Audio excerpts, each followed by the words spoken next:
Hi guys, Mama Mita here, and today I have a video for you about air filters. Now, air filters on your car are very important. That they keep all the pollutants and pollens and things like that that's out of your engine and your cabin air. Now, on my other vehicle that I had, my van, my Previa van, I had it for 30 years, and I only had one air filter on that car. But now, since I've changed over to this 2010 Toyota Sienna, I actually have two air filters. And so one of them is the engine air filter, and the other one is the cabin air filter. So the first one we want to check is the cabin air filter. So let me see if I can hop in this car, because it's really windy out here and kind of noisy too. Hold on just a second. All right.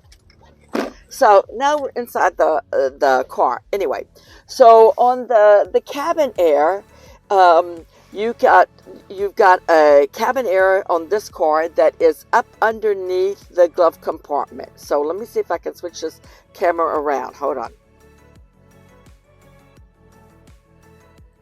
Okay, so there's the glove compartment, and to check this air filter, you would need to, you can refer, if you don't have the Toyota van, then you can refer to your manual that's in your car.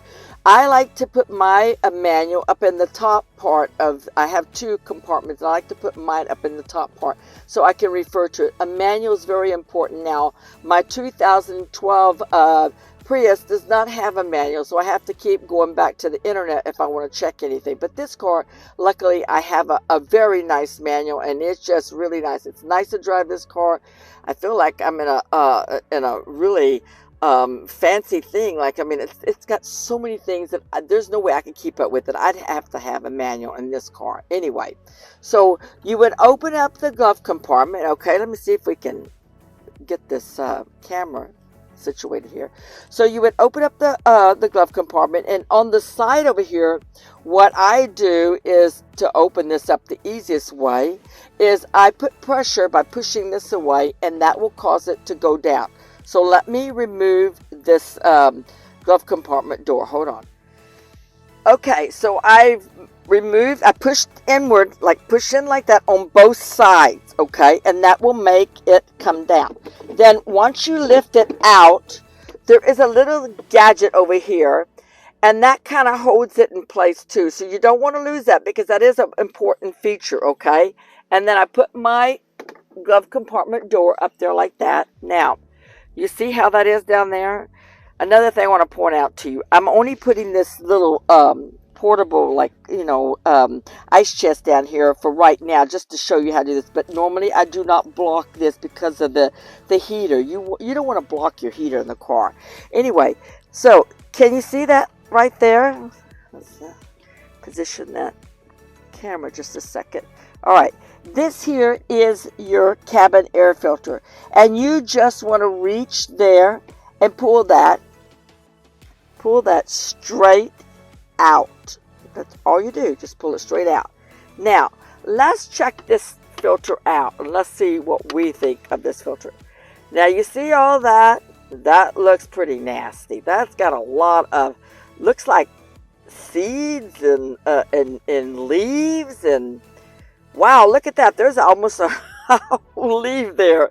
Boy, this one's pretty dirty. So some people might say, oh, just blow it out with a compressor, like just blow the air through there. And you could maybe do that. I don't have a compressor, so I'm just going to pop that filter out, and I'm going to put a new one in. Now, before I do that, I just want to tell you, there's two places I could go to get this filter. I could actually go down to Walmart, and you go to the automotive section, and in the automotive section, on one side of the wall will be your oil and the things that they sell, and then on the other side will be all your filters, meaning oil filters, air filters. That would be the engine air and the cabin air.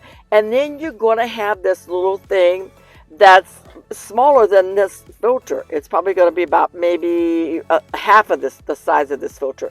And it's going to look like kind of like a mini iPad, okay? And you go up to it, and like I would go up to it and I would press, like it would say what type of car you got, and it would list from like ABCs, and mine might say S2T, and then I would push down on more, and it would come up. I'd push that one down, S to T, and then after this new screen would come up, and it would ask me like what kind of car I've got, and I would choose the Toyota, and then what kind of Toyota, the Sienna, and then it asks you all these questions. Then when it gets to the part, it'll ask you like what size of engine, so you'll push what size of engine, and then it'll ask you, do you want an oil filter, do you want an air filter? You push air filter, and then it says, okay, what kind of air filter do you want? Do you want an engine air or a cabin air? Well, this is a cabin air, so I'm going to choose the cabin air, all right? So now I choose the cabin air, and it tells me what cabin air number I need to go and pull off the shelf. And you just go right there and you pull it right off the shelf. Now, if you don't want to do that, if you feel like, oh, I don't know if I could do that, they also have someone there that can help you too. Or you can go down to the auto parts store and you can walk in and say, hey, I've got a 2010 Toyota Sienna and I need a cabin air filter. And he'll go and look up on his screen, not like the old days. The old days you had to look up in the book, great big books. But nowadays they just go up on the computer and they pull it and they tell you exactly what number, and they walk back there and they pick it up and they bring it back and they charge you $21. It's quite a bit of money. Now you can see why they want to blow out all the stuff and everything. But in this case, since this one's not been changed out for a really long time, I'm just going to put a new one in. Okay, so then you get it, you pay for it, and you come back out. And now you're at my situation where you've got your new cabin air filter. So I'm going to show you how easy this thing is to pull. You see these little clips over here on the side? You're just going to push them out of the way. Well, if I can hold this thing right, it's kind of hard in your car to position a camera. Okay, you're just going to pull that to the side like that, all the way around. And once you do that, then it'll loosen that filter out. And you're going to just put the new one, you're going to swap out the new one. So let's do that. Hold on. Okay, so now we've got it out. And you see how it says there the airflow and how it's going down? When you go to put the new one in, you're going to do the same way. Okay?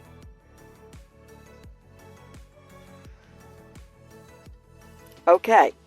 So now we got the new one in. Now, if I pull up here on this thing here, you'll see, let me see if I can do that, okay? You see how it says there the airflow is going down?